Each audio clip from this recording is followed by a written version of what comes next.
képp koo xam ne bëgg nañoo topp bu abonné ci chaîne bi rek di Mbacke Kadior TV luñ dugal ci dana ko am en exclusivité jërë ngeen jëf. ma dellooti jël man saa xalim sot ko sëpp ko ci saa daata bindal Seexuna Baara tagg ko ma dellooti jël man saa xalim sot ko sëpp ko ci saa daata bindal Seexuna Baara tagg ko te man bindi way yuy jëm ci sëñ Baara lay sago nde buur yàlla moo def man ma yaakaar ko sopp ko te sopp ko moom sëñ Baara daa war ci ab julit ndegam moom ku noonoŋ moom bu deewee ñu lakk ko andax yéen du ngeen màggal ki tax mag ñi am ngërëm ci sëñ Bamba bis bam fee ñe dunyaata topp ko andax yéen du ngeen màggal ki tax mag ñi am ngërëm ci sëñ Bamba bis bam fee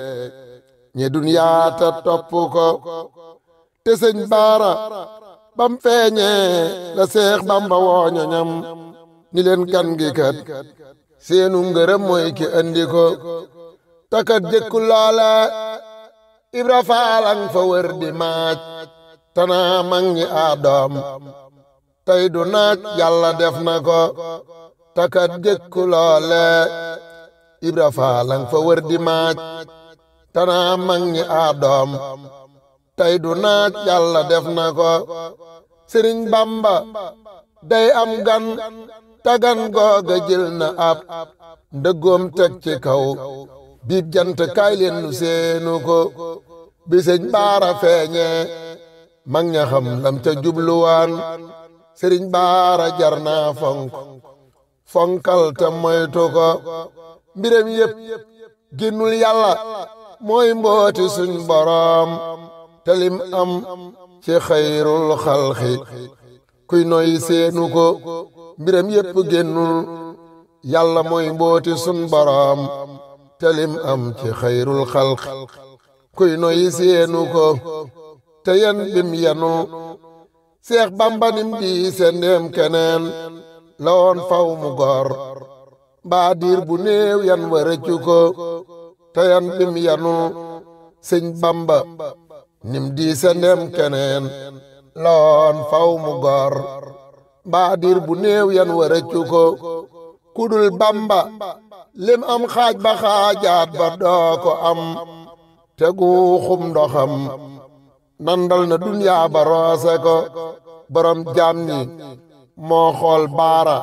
bam neex ko def ko ab xarit dellu jël téeréem ba xuraanu may ko ko bu baax ñaanal ko tamit yàlla yàggal ko fi lool suñu kanam dañ yàgg ginnaaw ndax sagal nañu sigal nañu te li am solo rek mooy moom taxawaay bi mu taxaw nii dañu ko yàgg taxaw lii ñu toog nii nit ñi bari na ci ñoo xam ne fekk nañ ko ba tàyyi gis bi rek nii ñoo ngi ñaan yàlla ñu gën a dem kanam kon mbooloo mi sëriñ bi ñun mbooloo mi toog fii yëpp ay tuut tànk yi buñ tànnalee seen bopp mën nañoo jiw yàlla ñu gën a xam li ci ñoom yëpp boo leen ko ñaanalee suñu borom danañu ko defal ko baax seen Seexuna Baara tagg ko ma dellooti jël man saa xalim sot ko sëpp ko ci saa daata bindal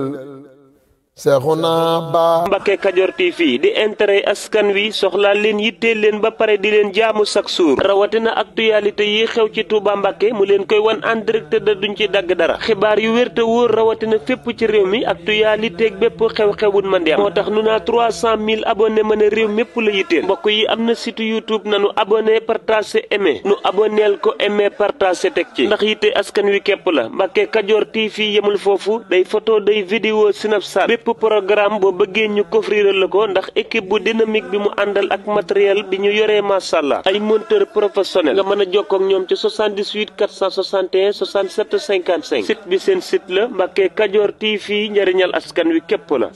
asalaamaaleykum mbokk yi yéen ñi nga xam ne yéen a baaxoo ànd ak seen bii di Mbacke Kadior TV à partir d'aujourd'hui gën nañ koo yaatal ci YouTube bi képp koo xam ne bëgg nañoo topp bu abonné ci chaîne bi rek di Mbacke Kadior TV luñ dugal ci dana ko am en exclusivité jërë ngeen jëf